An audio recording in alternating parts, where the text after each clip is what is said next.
Hello, everyone, and thank you for joining tonight's program. It's going to be a very interesting program to discuss such an intricate and expansive topic, the Hebrew language.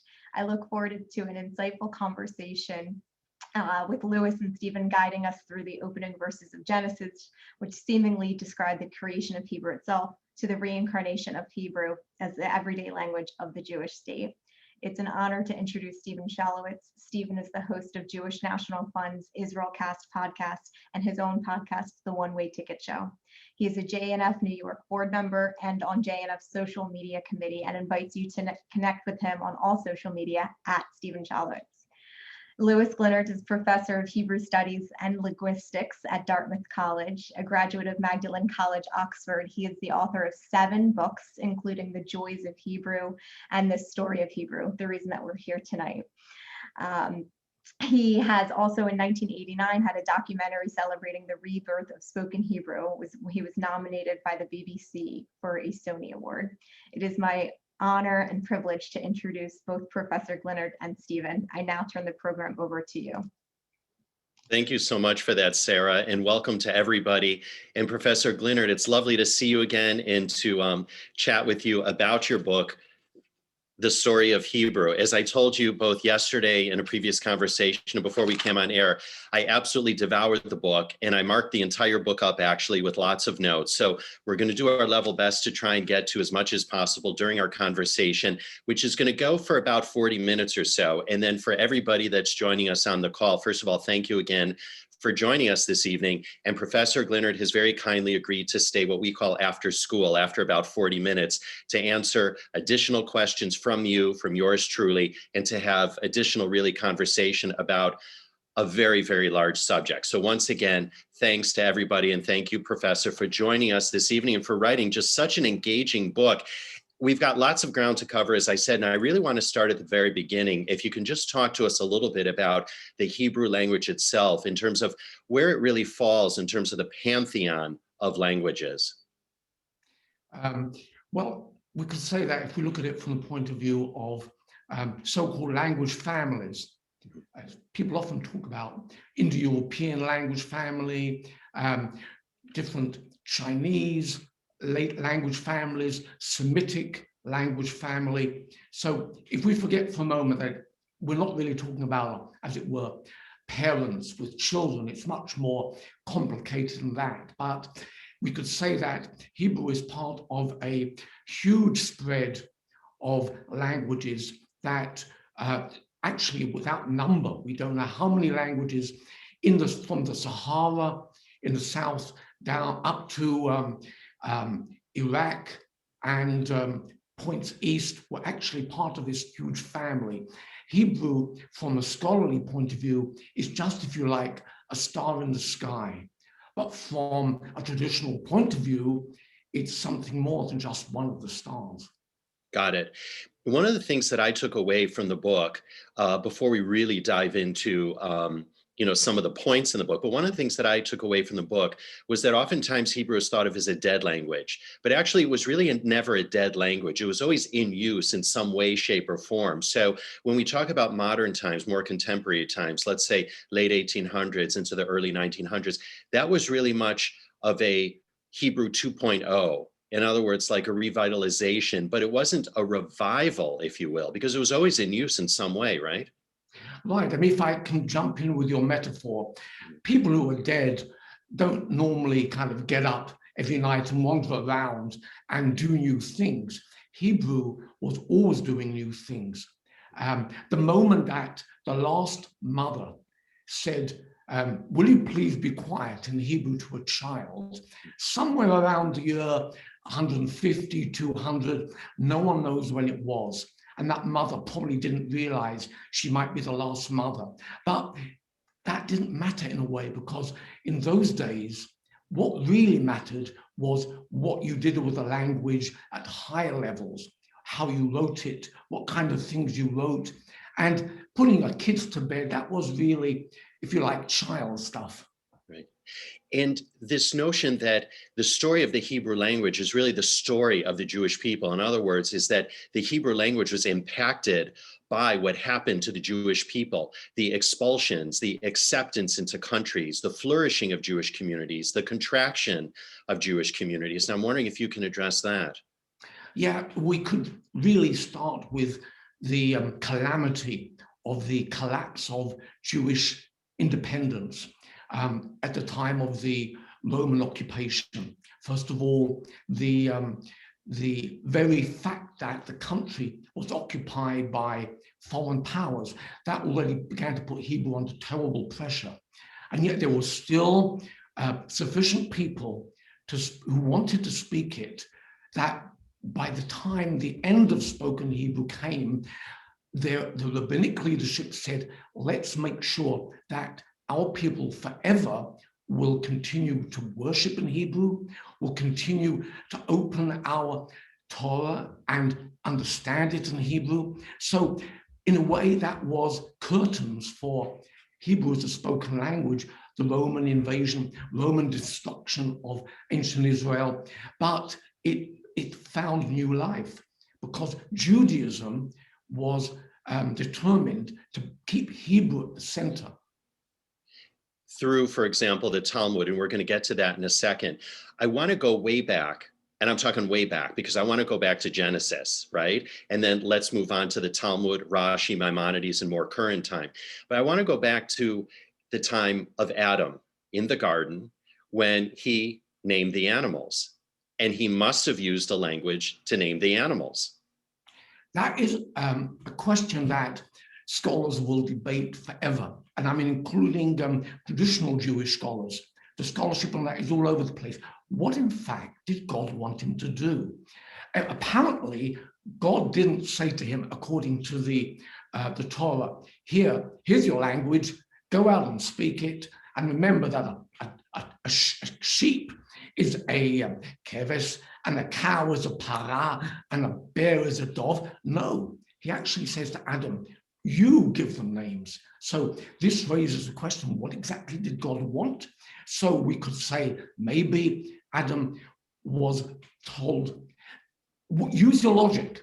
So a cow, the name for a cow has got to be related to the name for a bull.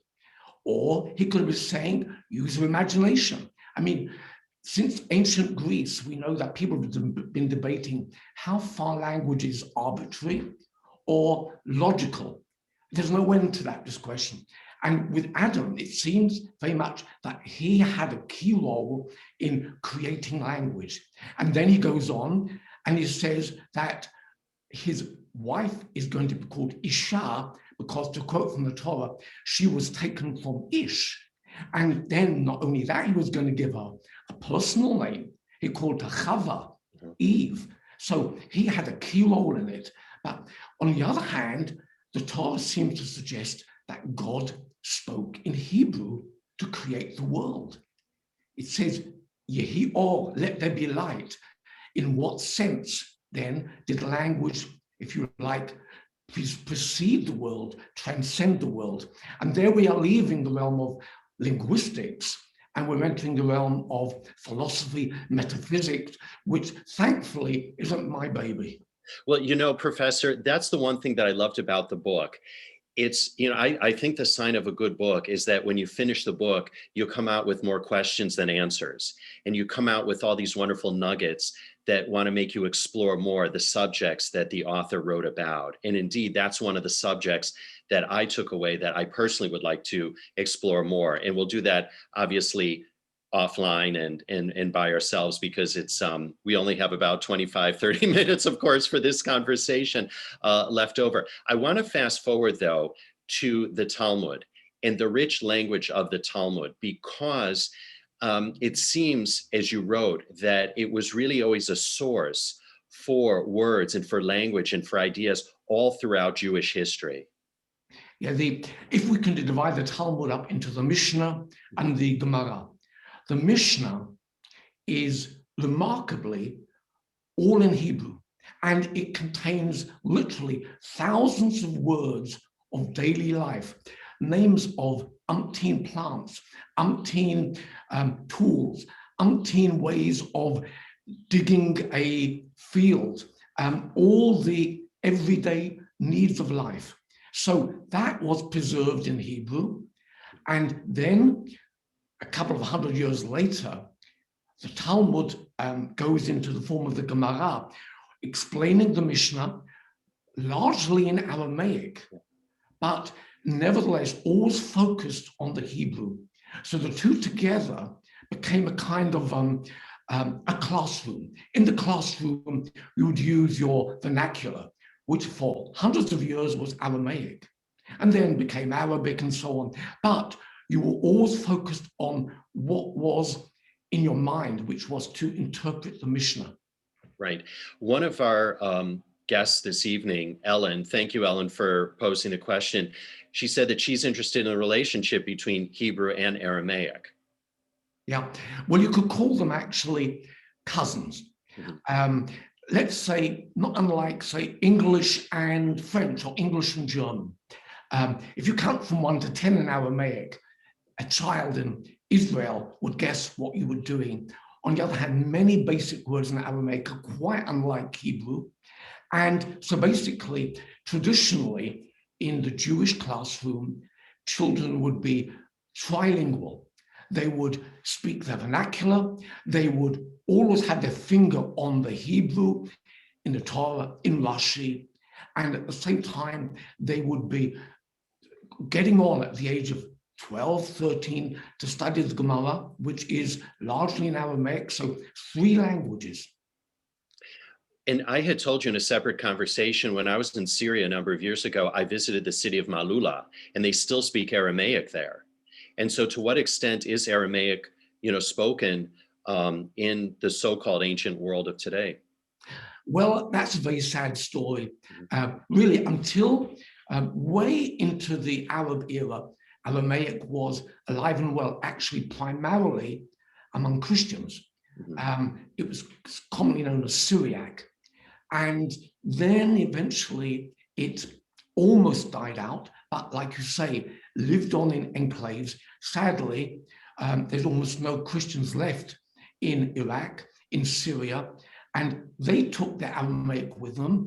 My brother-in-law, who lives in Pequannock, New Jersey, told me a few years ago, hey, do you want to meet my motor mechanic and speak Aramaic to him? And lo and behold, in Patterson, there was a guy who could speak to me a better Aramaic than I could answer. And long may they go on. Where was he from originally, Professor? Bethlehem. Oh, you're kidding. Bethlehem was a largely Christian Arab town, and many of them spoke Aramaic. But sadly to say, that really is going to be, I think, history very soon. Right. One of our other attendees has the question, Professor, when was Hebrew first spoken versus Aramaic in ancient Israel? And was Hebrew spoken by any other ethnic groups other than Israelites? Well, it seems pretty clear that the entire eastern seaboard of the Mediterranean was speaking what we might call variants of, I won't call it the umbrella word Hebrew, I would call it variants of a similar language. So you've got what we call Phoenician and Ammonite and Moabite and Edomite, very much like different versions of English, if you like. So they could all understand one another, but Hebrew is the only one that survived to tell the tale. Right. And if we can move ahead in time and talk about both Rashi and Maimonides and their role in the development of the Hebrew language. And we have a very diverse crowd that joins us on each one of these calls in our reading series. So if you can just say a word or two, who is Maimonides, who is Rashi, before you talk about their impact in terms of the development of the Hebrew language. Okay, Rashi was a French rabbi and viticultural, and he was actually the first person who attempted to put all the wisdom of the Midrash and the interpretation of the Bible into Hebrew. And he did it in 20, 30 years of genius in northern France, and where he himself studied in the Rhineland.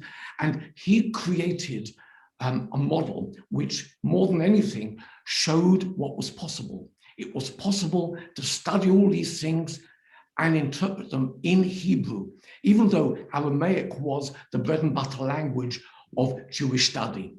And then a couple of hundred years later, born in Spain, and then became a great rabbi and physician in Cairo, Maimonides, otherwise known as Rambam, who spent most of his energies writing in Arabic, writing philosophy, writing, in fact, a remarkable commentary on the Mishnah in Arabic, because very few people in the Arab-speaking world believed it was possible to express all this stuff in Hebrew.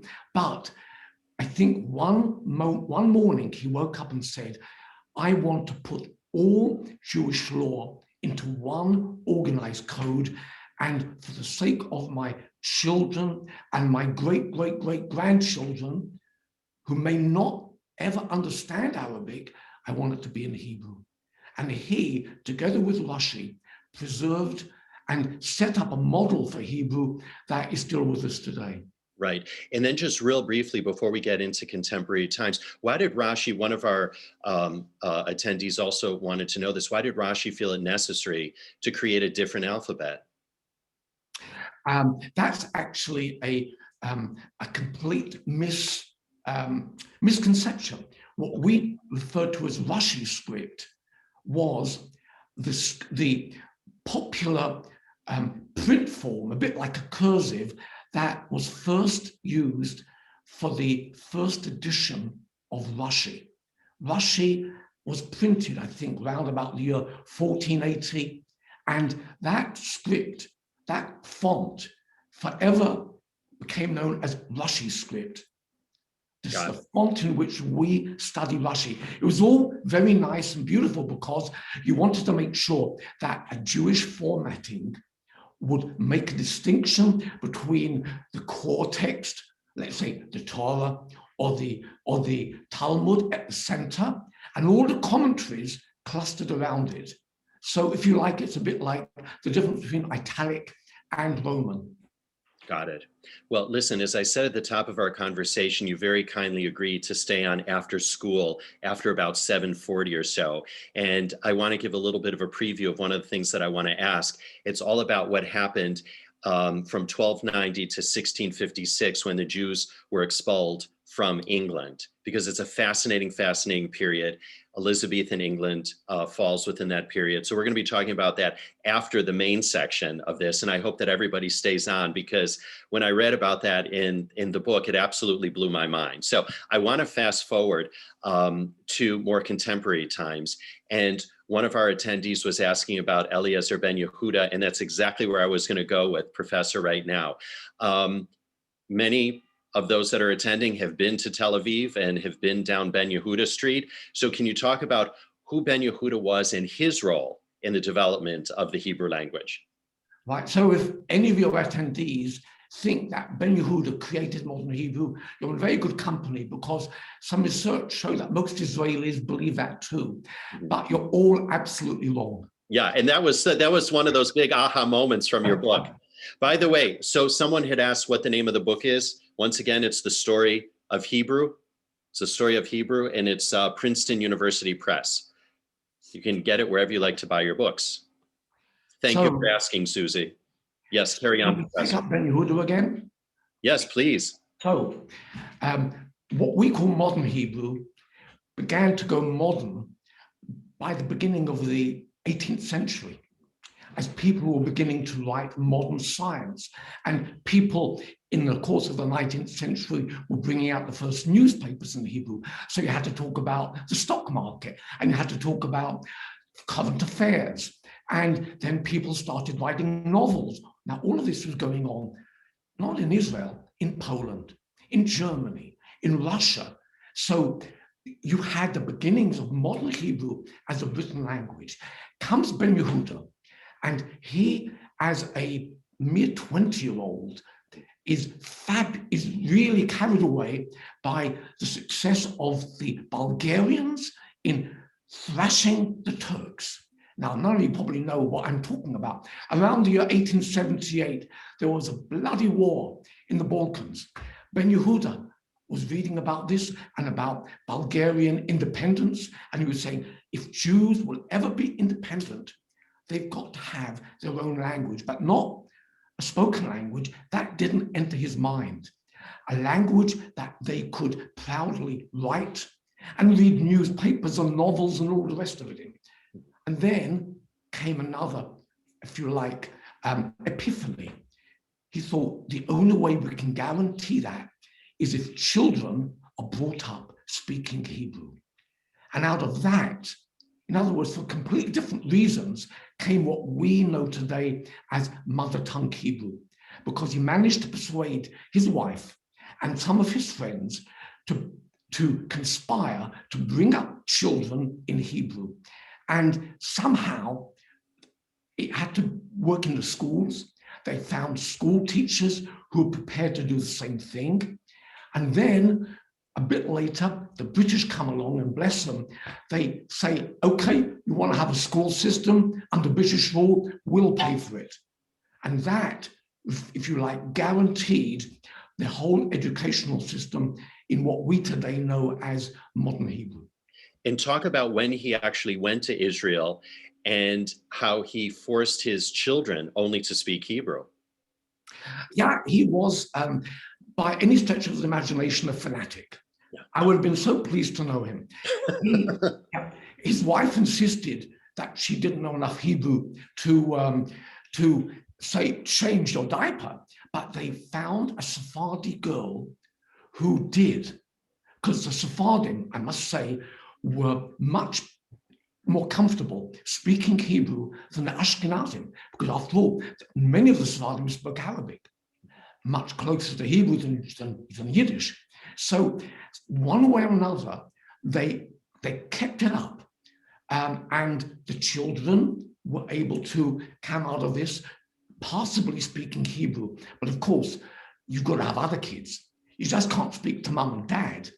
So that was where all his friends did the same kind of loony experiments that and many people thought that his little boy was actually not, let's call it, mentally quite there, because he didn't speak apparently until he was 3.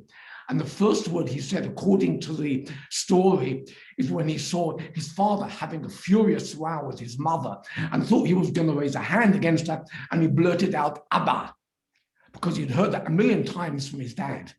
So that, I don't know whether it's true, but it's a good story. Right, and that was told to you by his daughter. Yeah, I had the great pleasure to interview his last surviving daughter, Dola Ben Yehuda, who lived in this glorious penthouse in the Plaza Hotel in the middle of Jerusalem about 30 years ago. She told me all these stories. She probably said them 1,000 times. I can't guarantee that they're true, but I like them. Right, and it makes a great story. And one little factoid about him, can you talk about his wives? Ben Yehuda's wives. Yes, who they were. Yeah, there were two of actually, there was actually sisters.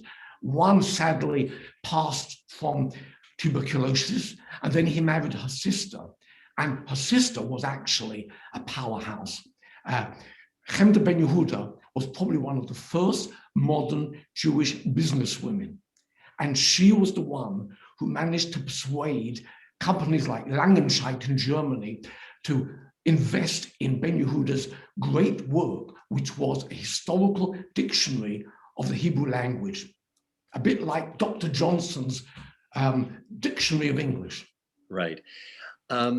Let's then talk now about the establishment of the state of Israel and Israel, again, when Israel came into being, and what the government did, let's say both right immediately before 1948 and then at 1948, to really harness everyone to speak Hebrew. What were the policies that they created to make sure that it was really a unifying force among all these disparate peoples that were coming to Israel?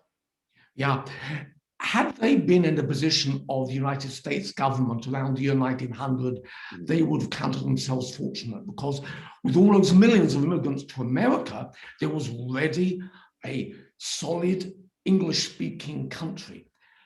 That was not the case in 1948. You had 600,000 Jews when independence was declared. Of them, maybe a quarter were actually native speakers of Hebrew, but you had flooding in double, triple, quadruple that number, so the government could have panicked. Instead, Ben-Gurion held his nerve and said, we will make sure that all those immigrants are sent to Ulpan to learn basic Hebrew, or called up to the army, or if they're children, sent to schools where they will only teach in Hebrew. An incredible act of policy, and it worked. And interestingly, as you point out in the book, Herzl wanted German to be the language of Israel. Yeah, sadly, Herzl didn't get a very good Jewish education. Yes. He knew probably no more Hebrew than you could put in the back of a postage stamp. But he recognized that the only country where the Jews could set up the beginnings of an independent state would be ancient Israel. And he recognized that he had to make some kind of peace with what they called the cultural Zionists, who said it's not just about talking to the Kaiser or the Sultan, it's about actually harnessing people's connection with Eretz Israel, the Holy Land. So Herzl himself could not imagine that people could speak Hebrew. Not surprising, because in 1903, the number of people who spoke Hebrew fluently was probably not more than are listening to this program today. Right. But a lot went on. He unfortunately passed in 1904, but the vision continued. Right. And I want to thank several of our attendees for asking questions. Adam, we want to thank Adam Slotnick for his question. Also, he was the one that recommended your book, actually, Professor, that we feature up for our reading series. I'm going to get to your question, Adam, in a second. I want to get to Dennis's question now. We're going to kind of go back in time. If you can just answer this just super quickly, because I still want to stay in contemporary times. Dennis wanted to know if Saida also wrote in Hebrew. If who? Sorry, I had my papers actually on my speaker, so you might not have heard me. I first wanted to say a thank you to Adam Slotnick for recommending your book. And then we're going to get to your question, Adam, in a second. Dennis wanted to know if Saida also wrote in Hebrew, S-A-A-D-Y-A. S-A-A-D, oh, Sadia, right. Sadia. Sadia wrote most of, now he was a great philosopher, and the father of Hebrew linguistics. He wrote a lot in Hebrew, but it was mostly poetry. Got it. What he wrote in terms of science and philosophy was largely in Arabic. There you go. Okay, so hopefully we answered Dennis's question. Adam, we're going to get to your question. And again, I apologize if you couldn't hear me for a second because I had my papers on top of the mic here. As I told you, Professor, I took a lot of notes when I was reading this book. So there you go. But we do have a question now, and I can't see who it's from. And the question is, it's incredible that a tipping point was reached where Hebrew became dominant, especially since the children were all initially learning Hebrew from non-native speakers. And you pointed that out in the book, and I want to read a quick passage here because I thought this was so interesting and engaging. You wrote that teaching may be a conservative profession, but in the circumstances of those days, a language had to be revived, a generation educated, and a new society built, all in a hurry. The entire process was thus one of glorious improvisation and individualism, though as with other European language revivals, there was also an infatuation with the folk, even no real Hebrew-speaking folk existed. Yeah. I'm sure you remember writing that, don't you? Yeah, and it took me a long time to phrase that. So here's the thing. we've got to look at two different places in all of this. We've got to look inside the schoolroom. And there you had actually revolution going on. And the teachers were encouraging the children to be revolutionaries. And that meant setting up youth groups and many a time actually shocking their parents. They would go out of school. Remember, in Israel, you spend most of your time in the outdoors. You're not at home in the company of mum and dad. You're with your sibling and you're normally outdoors. So that gave an opportunity for the whole thing to take off without the parents being there. Imagine you have an 8-year-old, a 6-year-old, a 4-year-old. They've all been hearing Hebrew all day and they speak it among themselves. The second point you've got to look at is that you also had an influx of teenagers, people in the early 20s from Eastern Europe. These were the Zionist revolutionaries. And they had come, many of them, committed to speaking Hebrew. How did they do that? Because they had Hebrew-speaking clubs in Poland and Russia. And they knew a tremendous amount of Hebrew that those children would not know. All the vocabulary of Rashi and the Talmud. They'd had a 24/7 Hebrew, or let's call it Jewish language education. So the two things came together, the 20-year-olds and the 6-year-olds. And out of that came that tipping point. Right. Dan, I'm going to get to your comment and question in a second. But first, it was interesting, as you pointed out in the book, that after 48, after Israel established itself, diplomats, senior army officials were required to have Hebrew names and to change their names. And you pointed out that there was one individual in that hierarchy that did not change that individual's name. I'm not going to name the gender until now. And that was Golda Meir, of course, right? And you pointed out that it was only in 1956 that she changed her name from Meyerson to Meir. And I want to give a shout out to actually the book that we're featuring, if you don't mind, for a little commercial here, Professor Glinert, but we are going to be featuring this book, Lioness, by Francine Klagsbrunn, in May, because May actually is Women's Month for Jewish National Fund. And so she's going to be our featured author. And this book is absolutely a stellar book. And I recommend it to everybody, all about Golda Meir. And we're going to be doing that on May 19th, which, by the way, happens to be Ho Chi Minh's birthday. I bet you didn't know that. Don't ask me how I knew that. That's a whole other story. But in any event, I thought that was so interesting about Golda Meir. And do you know why she didn't change her name? I must admit that I don't. I know that there was one other leading figure in the Israeli military, who was allowed to keep his Jewish Eastern European surname. That was Laskov, Chaim Laskov. And they made a special exception because his parents weren't alive. Right. He was orphaned. To perpetuate that life. Now, all of that has gone. I mean, Ezer Weizmann, he was, I think, Israeli Chief of Staff, head of the Air Force, foreign minister. Well, he had a famous uncle, Chaim Weizmann, who also, by the way, never changed his name. I don't know how long Ben Gurion spent trying to persuade him to do so, but none of that is now true. Netanyahu, that's an authentic Hebrew name, so authentic that no newscaster can pronounce it in America. On the other hand, you've got people like Menachem Begin. He never changed his name. Yitzhak Shamir did.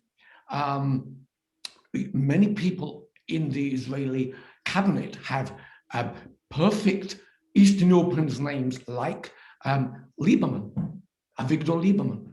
Right. And no one is bothering them anymore. Right.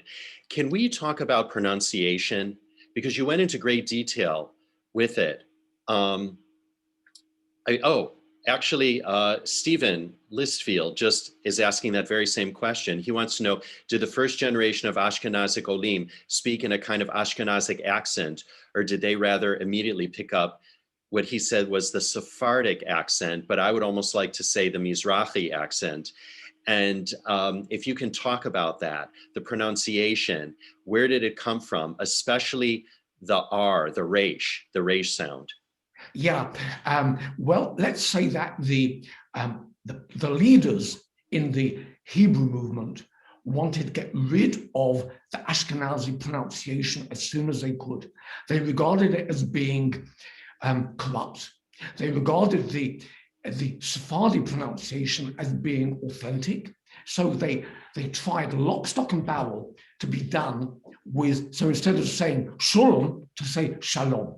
And they got such a kick out of it. But they couldn't really carry it out because there were certain sounds that the Sephardim traditionally have, the guttural sounds, huh and that most Ashkenazim wouldn't have a hope with.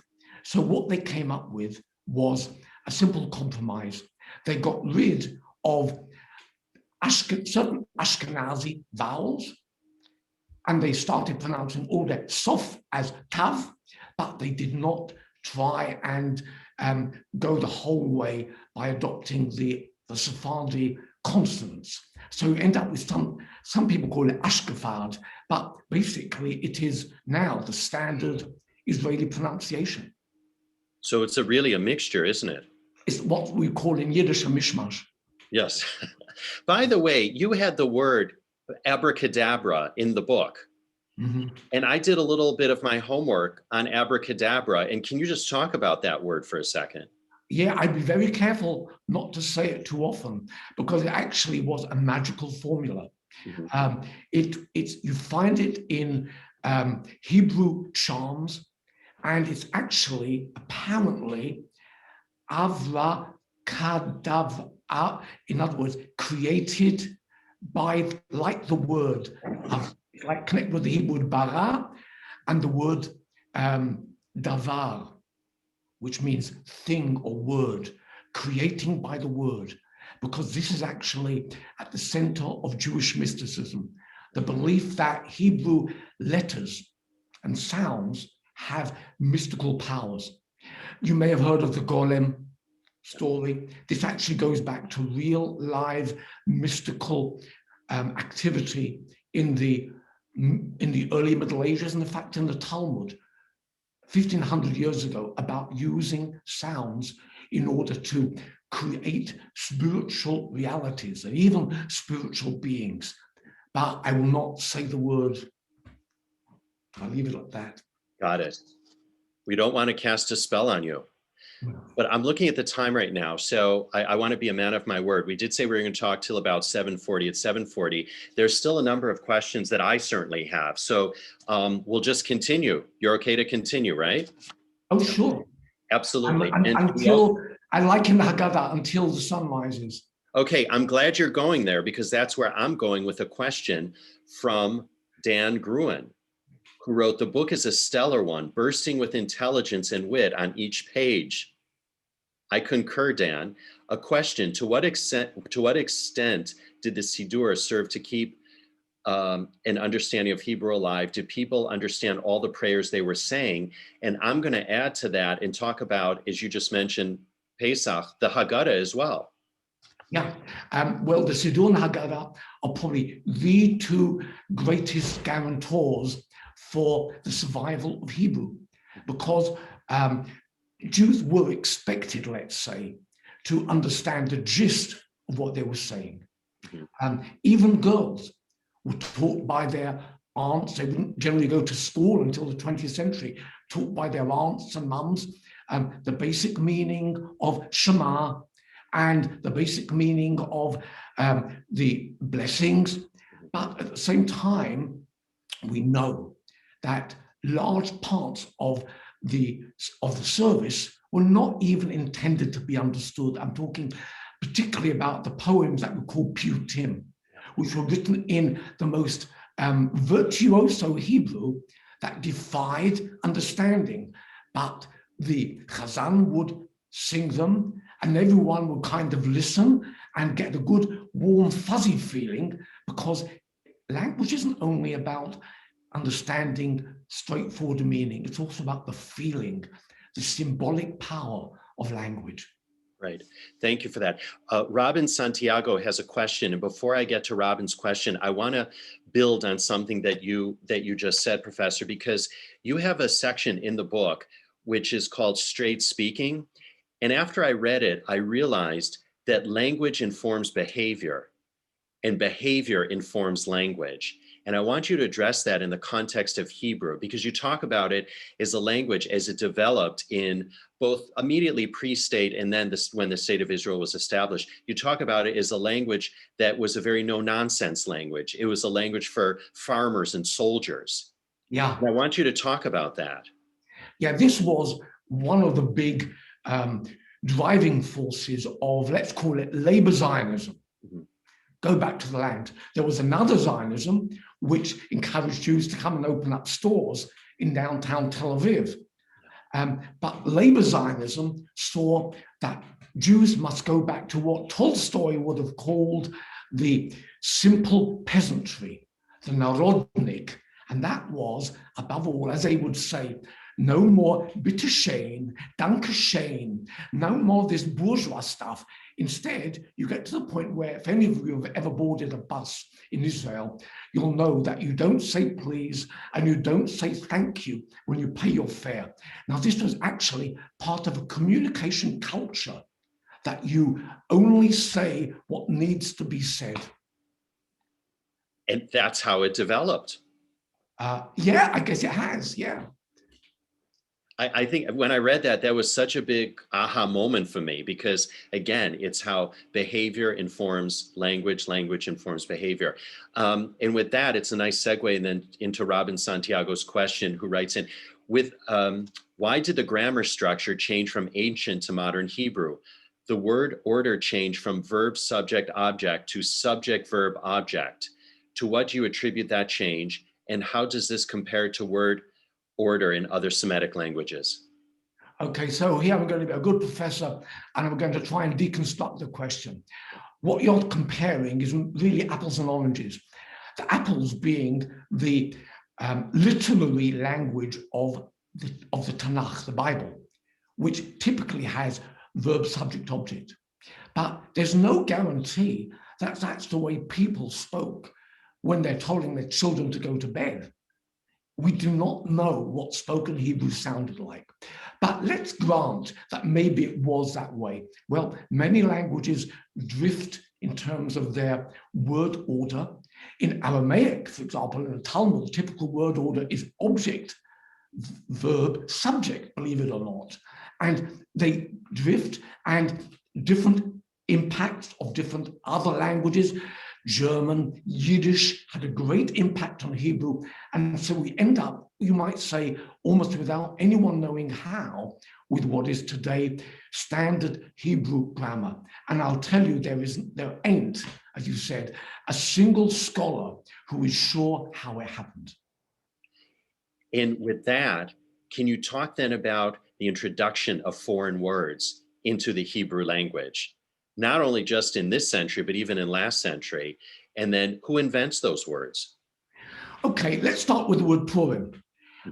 We are lucky to know that the author of the book of Esther spoke Persian and threw quite a few Persian words into the book, like Pur. And he actually gives us the heads up that it is the Persian for the word goral, which is the Hebrew word for a lot, like to draw a lot. And the word dat, which in modern Hebrew means religion, you find it in the book of Esther to mean law. So you have that. You have in the story about the Jews in Egypt, you have a few Egyptian words, you have Aramaic words. Hebrew never had problems with inviting foreign words. There was no kind of total purism, which is why the rabbis called their supreme court Sanhedrin, which is a borrowing from Greek. And there are literally thousands of Greek words in rabbinic writings 2,000 years ago, and no one gets bent out of shape, nor today. And then today, for example, you know, with science, with technology, because you had one section in the book where you were talking about the word and I apologize if I'm not pronouncing it correctly, but academia. Academia. Academia, excuse me. Yeah, I told you I was going to pronounce it incorrectly. Academia, right? academia. Because someone, I forgot who it was, who said in other languages, for example, in Chinese, I mean, I speak Chinese, so I can tell you it's not academia in Chinese, it's 研究所. So in other languages, they don't use the Greek for that, but Hebrew does. Yeah, in that respect, Hebrew is less puristic than German, because the German words for what we call oxygen, nitrogen, and hydrogen are actually Sauerstoff, Stickstoff, and Wasserstoff. And if you like, indigenous German words to translate those Greek concepts. I won't bore you with what those concepts are. Hebrew very often just borrows a Greek word, like asthma for asthma, or academia, classic Greek. Other times, probably largely by a bit of wisdom and ingenuity, they create indigenous words. So the Hebrew word for oxygen, hydrogen, and nitrogen is chamsan, meiman, and chamkan meiman is the word mayim, water, with the suffix nun, which is a beautiful word of saying hydrogen. We're lucky that someone, I think it was Rabbi Yechiel Michel Pines, around the year 1900, came up with that as a solution. Got it. I'm glad that we touched on Yiddish because I wanted to go there, and Cindy had a question. Although Yiddish uses Hebrew letters, it is a completely different language. Would you like to see the revival of Yiddish? And just building on the question from our attendee, Cindy, is with or Yiddish? Where does this figure into all of this? Yeah, well, I spent a large part of my academic time teaching sociology of language. And I've learned that you can't really be sure where things will go. There's what they call hidden factors of linguistic, what would the word I'd use be? Vitality, ethno-linguistic vitality, which is a factor of how many people there are, how committed they are, how far they have institutions like newspapers or schools. So Yiddish, the day that we have a school system in Yiddish, I would say that Yiddish has got a good future. Until that time, if it's just taught in university, or if it's only used in small, disparate groups, learning to sing Yiddish songs, I don't feel very optimistic. I mean, let's say we're sitting here 100 years from now. Where will Yiddish be, do you think? I think that largely depends on what happens in the world of Hasidim. The Hasidim in Bauer Park and in Antwerp and in London, the men and the boys all speak either mainly Yiddish or even only Yiddish. And that is where you can say, I know what's going to happen in the next generation. They're going to transmit it. That is the ideal situation. But the women also speak English. The girls will usually speak English. So it's really fascinating. It's a gender divide. So among them, I'd say Yiddish is okay.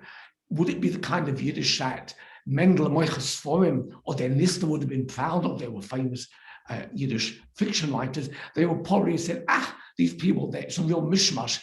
They throw English words into their Yiddish. What kind of Yiddish is this? Well, I'll tell you, I hope that 100 years from now, you can join us again here for our reading series, and then we can assess how Yiddish developed over the last 100 years.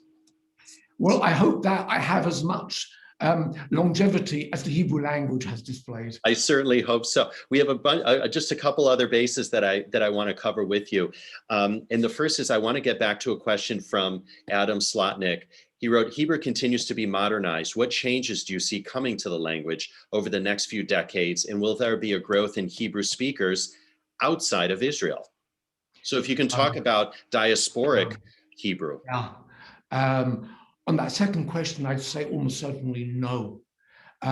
The surveys show that when Israelis take up residence abroad, Hebrew does not usually go to the next generation. They lose it almost as quickly as many of our grandparents lost Yiddish. On the other hand, what about Hebrew in Israel? Well, I think its future is secure, but what you're seeing as you walk down the street, more and more influence from English. 30, 40 years ago, they were wild about Yiddish, but the influence of English is so ubiquitous, and particularly in the world of marketing. Thank goodness, I'd say, the Israeli schools do not teach subjects in English. 20 years ago, the Minister of Education wanted to do precisely that, and there was such an outcry. So I think as long as we don't have that, then Hebrew is absolutely secure within Israel. Got it. We have a listener from Melbourne, Australia, who happens to be your cousin. Terry Ashton is joining us. So you can give her a shout out and say hello. And she wanted me to go back to something that I mentioned that I was going to reference at the very beginning of our conversation, and that was medieval England. Okay. And so this is the thing that blew my mind that I want you to elaborate on. That Edward I in 1290 kicked the Jews out. They didn't come back to England until 1656. So that means that Elizabethan England technically had no Jews. Okay, I know there were a few exceptions, so that's the first thing that I want you to address. But for me, what I found so curious about this was that the King James Bible was written during that period when there weren't any Jews living in England, and the Puritans, the Pilgrims, left for the New World during that period and considered themselves as really the new Israelites. Yeah. But there were no Jews at that time living in England. And I want you just to talk a little bit about that, because that was a period of history that absolutely fascinated me, as you wrote about in the book, and talks to this point about a really well-written book is one that raises more questions than answers and develops and talks about things that you really want to learn more about. Right, this is really, if you like, a parallel story, a parallel universe. If you go back to early church fathers like Eusebius in Caesarea or Jerome, I'm talking about 2nd, 3rd, 4th century, they were committed to translating the Hebrew Bible as well as they could, and they were very unhappy with attempts in Latin or in Greek, and they kept going back to Hebrew. What was their goal? It wasn't in order to produce great Hebrew poetry or great works of law. It was simply to get a better handle on what they regarded as sacred scripture, our Hebrew Bible. And that's the way it kept going. And out of that came great Christian scholarship. And actually Rashi himself and his students frequently had meetings with churchmen, and they described Rashi as a Dr. Solomon. His name was Shlomo, Solomon, and they drew a lot of wisdom from him. So once you get to the 13th, 14th century in England, no Jews, but there's already a lot of Hebrew scholarship among Christians. And once you then go forward another 300 years to 1608, whatever it was, King James Version, still no Jews, but you have a huge body of classical scholars. Some of them actually studied under Jews in the Netherlands, in Germany, but they themselves felt perfectly capable of doing their own scholarship of Hebrew. Just because this was the Renaissance, people were busy with understanding the history of Greek. People were busy with all kinds of classical languages. So why not Hebrew? So if you like, they picked up the ball and ran with it. Mm-hmm. And today, I don't think we find any of that kind of scholarship among Christians in England to do what the committee did who put together the King James translation. And just really as a quirk of history, Professor, can you talk about the Jews that were there in Elizabethan England and at the court? Yeah. So here I was sitting on the lawn at Magdalen College in Oxford. I must have been 19 years old when I got talking to this musicologist, and he told me that, in his opinion, Greensleeves, the song that we all know and love, was actually a Sephardi melody that had been brought over by a group of Sephardi musicians who were #1 at the court of Henry VIII. I can't guarantee it, that whenever I sing Greensleeves, it brings tears to my eyes. What a connection. And you had told me in a separate conversation that Queen Elizabeth I, had Yeah. Jewish doctors. Yeah, unfortunately, poor old Dr. Lopez ended up at the end of a rope. I'm not quite sure what the problem was, whether he killed someone instead of curing them, but that was the danger of being a Jewish doctor. And in fact, we've got wonderful pharmacology in Hebrew from the south of France, from the 12th, 13th century, naming all the herbs in Latin, in Arabic, and in Hebrew.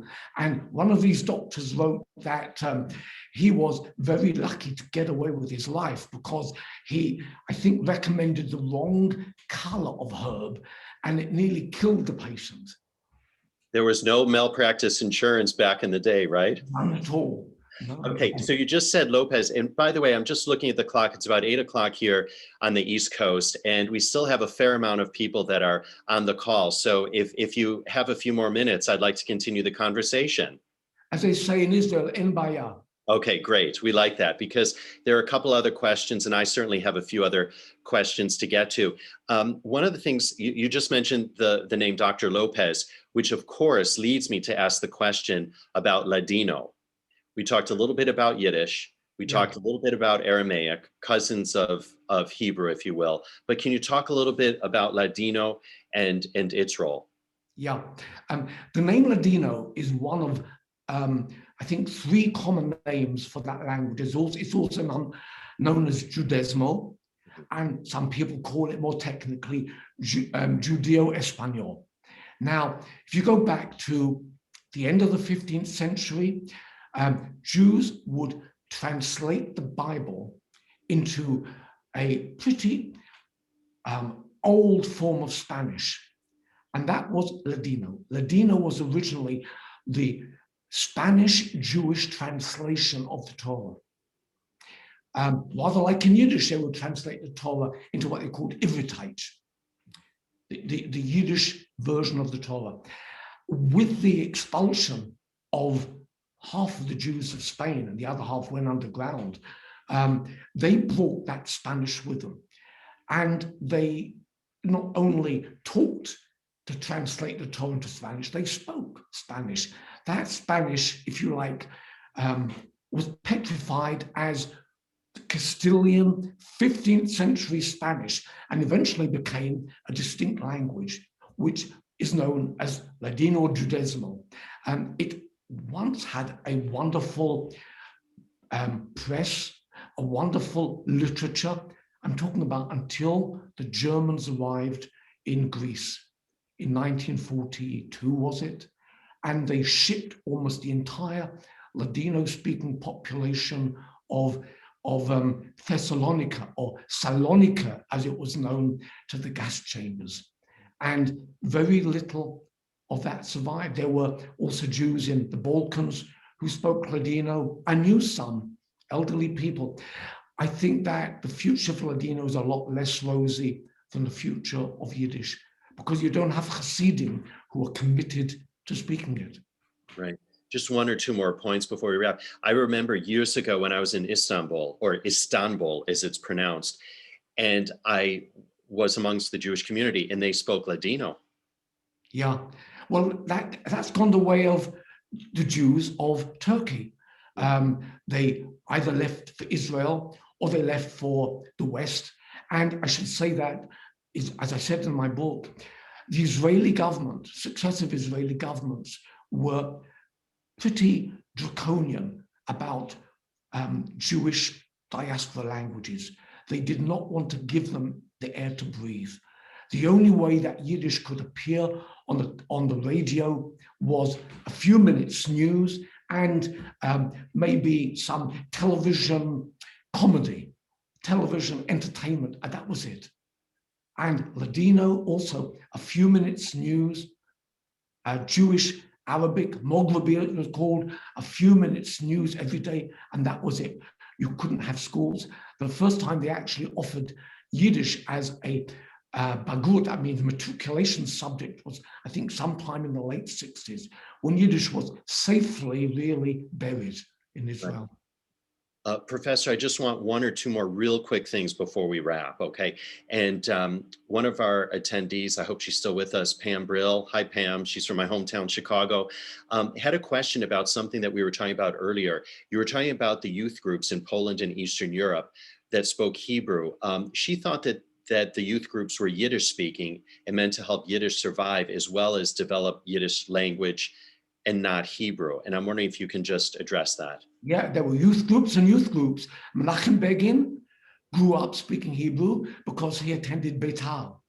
Beitar was a right wing as against the left wing groups, but they were all, except the left wing, stay behind in the diaspora and make if you like, make joint effort with our Marxist and socialist friends. With the exception of those people, people wanted to learn and speak Hebrew. So really you did have almost a kind of war going on. It was regarded as warfare between pro-Hebrew and pro-Yiddish.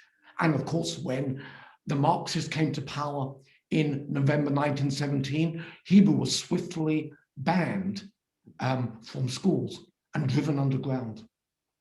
And so you had both the Yiddish and the Hebrew groups in those schools, right? You had both. Yeah. Right. Okay. Well, listen, really, as we wind down the conversation, you had really, I mean, all your quotes here in the book were wonderful, but you had one that I just wanted to read right now at the end and really have you comment on it. And you wrote, "The Hebrew state is in many ways a triumphant stage in the story of Hebrew, but it is not the final word on the state of Hebrew." So as we really wind down our conversation, what do you make of the future of Hebrew? Yeah, the state of Hebrew, when I see children speaking Hebrew in kindergarten and scientists speaking Hebrew in the lab, it gives me such a thrill. At the same time, when I walk into a mall in Tel Aviv or Jerusalem, it turns my stomach. I have a bunch of T-shirts produced in Israel by an Israeli company, and the label says FOX, Fox. Why did they choose an English brand name? Because they feel that it sells better. And that makes me feel sad. But on the other hand, I just need to go to a kindergarten or to a lab, and it immediately cheers me up. Can I just add one more quote, right? Really, as we begin to wind down, it says, "Yet history has sprung some big surprises on this ancient linguistic brand, and one can be confident that history is far from done with it." For example, what if the vast majority of French Jews immigrated to Israel? Or what if, for whatever reason, 2-3 million American Jews immigrated to Israel? You can bet that a lot more people would be saying hi and bye than shalom or lehitraot. But I'm not a prophet. Or as Amos said, lo navi velo ben navi, neither a prophet nor the son of a prophet. Right. Well, listen, we're going to leave it right there, Professor Glinert. This has been just really such a treat and a true honor to speak with you, and just really thank you for joining us on this reading series. Again, that's one of the joys personally for me to do these, because again, I have so many questions reading these books, and of course to be able to speak with the author and to have the author share his or her perspectives is really just such an honor and such a treat, and we want to thank you. And for everyone that has been on the call, really we want to thank everybody. Again, the book, Princeton Press. Please get the book wherever you like to buy your books. There it is. Hope you can see it. The Story of Hebrew. Professor Louis H. Glinert is the author. Really, congratulations. I absolutely love this book, and really congratulations. And I just want to share with everybody, and of course, Professor, we'd love to have you join us as part of our next reading series, because on March 17th, we have this, The Last Million, David Nassau. This is a really, really powerful book. That's March 17th. April 21st, hopefully everyone's writing this down, is resilience. There we go. English isn't my first language, Professor. I'll get it right one of these days. That's on April 21st. And then, as I said before, to mark Jewish National Fund's Women's Month in May, Francine Klagsbrun, we have Lioness. This one, all about Gold My Ear. It's, I think, close to 700 pages, Professor, so I have to start reading it because I'm a very slow reader. But we really hope that everybody joins us. Again, Sarah and Dan have done a wonderful job putting this together, and they have the links to the upcoming book groups, reading series in the chat here. And of course, emails will go out. And Professor, really, we just want to wish you a very happy Purim, a really very early Chag, the Kasher Sameach Pesach to you and yours. We look forward to seeing you again, hopefully before 100 years, when we're going to assess how Yiddish has actually been doing. Hopefully we'll have you back. And really, we just want to thank you, and we want to thank everybody for joining us here this evening. Have a wonderful Purim, joyous Purim. Stay safe and healthy and well, and we'll see you next time. Thanks so much.